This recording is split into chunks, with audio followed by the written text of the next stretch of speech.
Good afternoon na mga kalapatids. Yan, nandito na ako sa bahay. Ayan na yung sasakyan ko. Tsaka yung training box ko. Ayan na.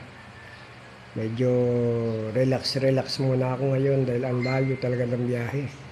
Tsaka mainit. Nakakapagod talaga. Pero anyway, masaya ako kasi 7 sa mga kalapati ko nakauwi, 5. Yung last week, yung 2 nakauwi ng kinabukasan na, ayan, silang 2 na naman ngayon nang wala. Pero yung 5, consistent sila, mga lods, ano. Dumating ako rito, 11:45. Hala, yung 5, nagbubugbugan na sa loob, ang kukulit.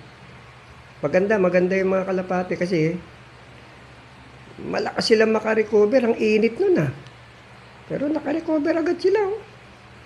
Nagbubugbugan na nga. Tapos yung 5 hen na pinasabay sa akin ng katropa ko, nakauwi lahat yun. Malamang yun nga ang nauna kasi talagang magagandang kalapati yun. Eh sa akin naman, mga kalapating pasaway lang to, pero lumalaban sila sa init. Nakauwi. Eh masaya ako kahit wala pa yung 2. Eh nasanay na siguro ako, bukas pa uwi nun.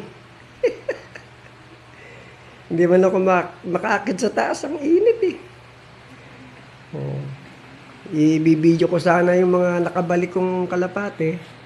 Kaya lang, napakainit mga lodi. Ang init. Wala akong bubong kasi yung sa rooftop ko walang bubong kaya siguro mamaya na lang pagka medyo malamig-lamig na kukunan ko silang 5 para nakikita nyo kung anong klaseng kalapati yung mga rumatrat na yon. Hindi ko alam ang linyada nila pero magaganda kalapati. Nakakauwi oh, kahit mainit. Consistent sila.